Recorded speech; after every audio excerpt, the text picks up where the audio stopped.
Try this matchup. Low prices and faster checkout. You can count on it at Fry's.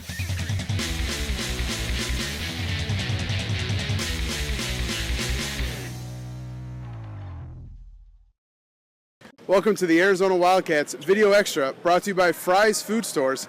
I'm Daniel Berk, here with Bruce Pascoe, and we are here at the Honda Center in Anaheim, California, as the Wildcats practice behind us here in advance of tomorrow night's Sweet 16 game against the San Diego State Aztecs. And Bruce, certainly a lot to talk about with this matchup and a lot of intriguing storylines, and you've written about a lot of them this week. What are a couple that jump out to you you'll be watching tomorrow that are some of the more intriguing things to watch? Yeah, I really think the key here is just the defenses. I mean, these are two of the best defensive teams in the country, and we're going to see which one gets the better of each other. The interesting thing is San Diego State is also pretty good at taking care of the ball, so they may not be, they may not have as many opportunities that Arizona's going to get like they did against Gonzaga, and it may come down. Ultimately, it may actually come down to rebounding and little things like that, and how they can do well. I mean, Arizona had a little trouble on the boards against Gonzaga, and it didn't matter in that game, but it could tomorrow. So that's a big key, obviously. And then, the interesting thing is how San Diego State's kind of changed a little. Both teams have changed a little bit since November, and that's the thing I'm curious about, just how Arizona's kind of adapted without Ashley, and San Diego State's incorporated Dwayne Polee into their rotation, and they've kind of made their offense a little more complex. And so they've both grown, and we'll see who's the better one now.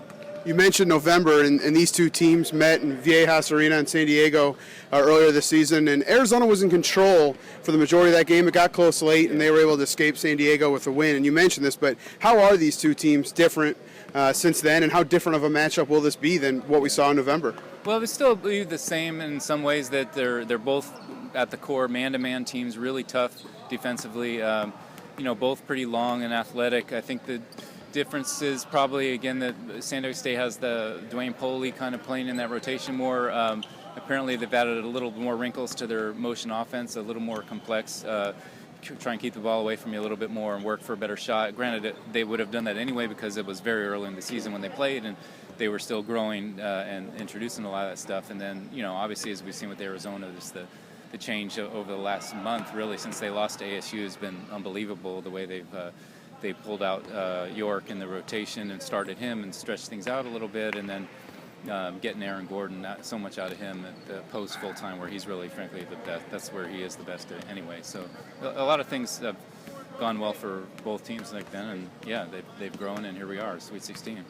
Bruce, you were here in 2011 when the Wildcats played Duke and then UConn in the Elite Eight, and San Diego State was here too, losing to UConn in the Sweet 16. And from what I understand, when San Diego State played, this place was full of Aztec fans, and then Arizona played, and it was filled with Wildcat fans. So tomorrow could be an interesting, 50-50 split. What will the atmosphere in here be like, and how neat of a deal will it be? I think it'd be terrific. I mean, I think it'll be interesting too, because it'll be all red. Yeah. It's going to be Wisconsin red, Arizona red, San Diego State red.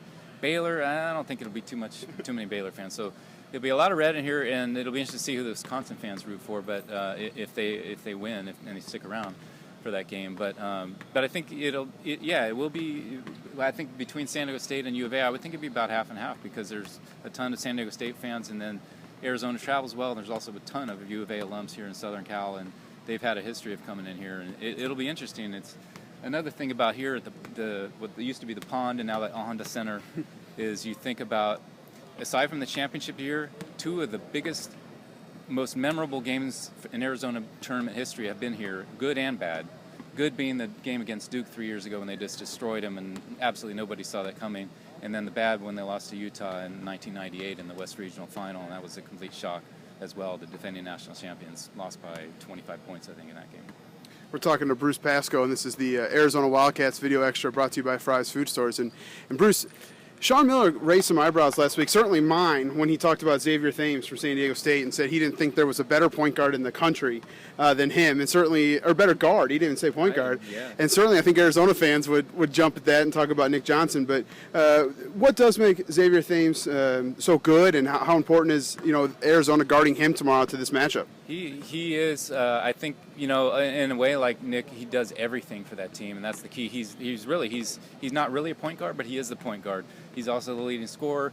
He's also one of the key defenders. He's the steals guy. I mean, he does everything for him, and he shoots it, and he gets the line. He's the 80% free throw shooter. I mean, he does everything. and it goes through him. And you know, he still, I think they made him work for it, but he got 19, I think, in the November game, and it's going to be a key to get to him as well. And Arizona, however, usually does pretty well when it's one guy they're singling out. They'll get that guy. The question is sometimes whether the other guys are going to come through for him. And just finally, one thing I love about this matchup is the head coaches. Sean Miller and Steve Fisher, it couldn't be more different if you ask me.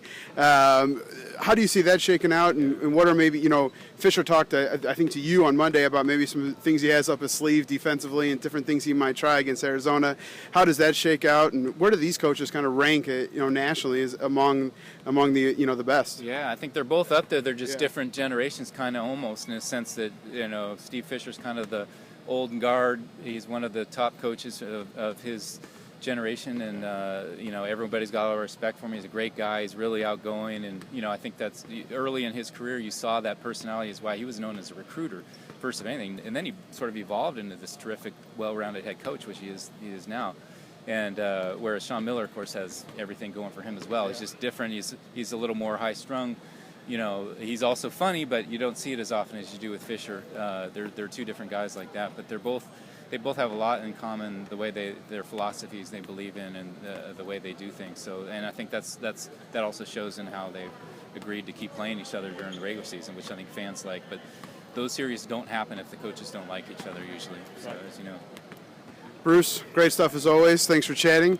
This has been the Arizona Wildcats Video Extra, brought to you by Fry's Food Stores. We'll be here all week, and thanks for watching. Try this matchup. Low prices and faster checkout. You can count on it at Fry's.